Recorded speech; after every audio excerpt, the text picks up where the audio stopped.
Hello and welcome to Starside Cafe. Today I wanted to talk about Wavetale, which was a surprise drop during the Thunderful Games showcase a couple weeks ago. It's a third-person action-adventure game with an eye-catching, squiggly, hand-drawn looking art style that I wasn't sure if I liked at first, but it definitely grew on me over the course of my 5-hour playthrough. It is a pretty short game. You can get through it in under 5 hours for sure, but it's definitely worth it.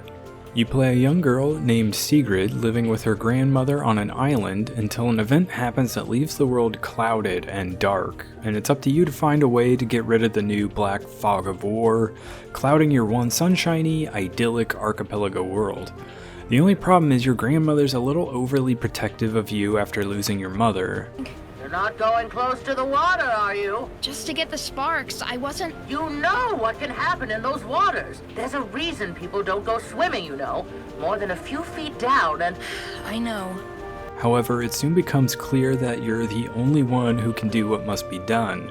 That's because you have a futuristic electric net that allows you to battle the mucky creatures that popped up all over the islands, and very early on you have an encounter with a curious shadow figure that swims around the sea, but allows you to put your feet on hers, allowing you to sort of surf across the water at breakneck pace. Wavetale never gets very deep in terms of its combat. It's pretty basic, light hack and slash combat that never really evolves or gets very interesting, but that never really bothered me because the game is all about its satisfying movement mechanics, platforming, characters, and storytelling. You can double jump and dash and hold the jump button to hover while the character twirls her net above her head in a helicopter motion. And of course, surfing around on the water builds up quite a bit of momentum as well. You can even hold the jump button while on the water to build up a big jump that tosses the character high into the air, and with momentum moving forward in the direction she's heading. Combine that with the dash and the helicopter, and suddenly you start to see how satisfying the game's movement mechanics are. They all come together to form a really satisfying sense of momentum. It's some of the tightest, most satisfying movement mechanics I've experienced in a game this year. And there's a nice touch thrown in where Sigrid starts flashing pink when she's above water, so that you know that you can hit the right trigger to dive down into the water and go right into surfing around again. It's super useful when you're high up in the air platforming, but you're ready to surf to your next destination. And the game puts all of these movement mechanics to good use as you explore the islands for items, including these yellow electric blips that look like they came straight out of a Rayman game. Those yellow blips, whatever they're actually called, are used in an item shop to buy cosmetic items for your character, and they're scattered all over the map waiting for you to find. There are also little books hidden around the world to find and collect. They provide passages of info for your scrapbook that fills in backstory about the world and the characters. In some ways, Wavetale reminded me a lot of that Bowser's Fury edition to Super Mario 3D World that came out earlier this year on the Switch. You spend a lot of time in both games riding around on water, stopping at islands for some platforming segments to activate towers or lighthouses that clear away smoky black muck before battling giant-sized enemies that tower over you. And much like in Bowser's Fury, it's a lot of fun to do all of that stuff in Wavetale. Along the way, you'll help citizens of the quirky world with their minor problems, and you'll team up with pirates and sailors to solve much bigger problems.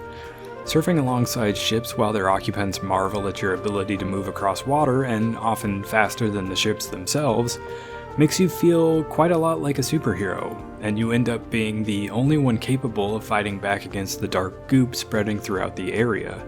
Just as important as its satisfying gameplay is Wavetale's story. Let's just say it tells a more character-driven story than you might have expected. The game's main character, Sigrid, is an only child and has lost her parents. Her mother is frequently mentioned, her father not so much, but the story is a personal tale of discovery of what became of Sigrid's mother and how her unique abilities are tied to her. It's certainly a more touching tale than I expected going in, and I'll leave the story description at that. Wavetale is an extremely satisfying little adventure that feels a bit short at around 4 to 5 hours, but it does open up after the credits roll to allow you to further explore and complete side quests. How much you feel like doing that is up to you, but if you go for a 100% completion, you can squeeze a little bit more out of the game. Wavetale is a rare gem that Stadia locked down as a timed exclusive with a console release expected next year. Between this game and Young Souls, another hidden gem of a game that's a timed exclusive for Stadia, Google is quietly putting together a solid list of games this year, despite shutting down its internal game studio. But Stadia needs more of these little games, lots more. Sadly for both Wavetale and Young Souls, Stadia still doesn't receive the same amount of coverage as any of the other platforms out there, so these games aren't getting the coverage and recognition they deserve. I suspect when they do hit other platforms next year, we'll hear all about how great they are. They're just as great on Stadia, and you can play them both right now. But that's going to do it for this one. Give this video a like if you enjoyed it, hit the subscribe button for more videos, and I'll catch you on the next one.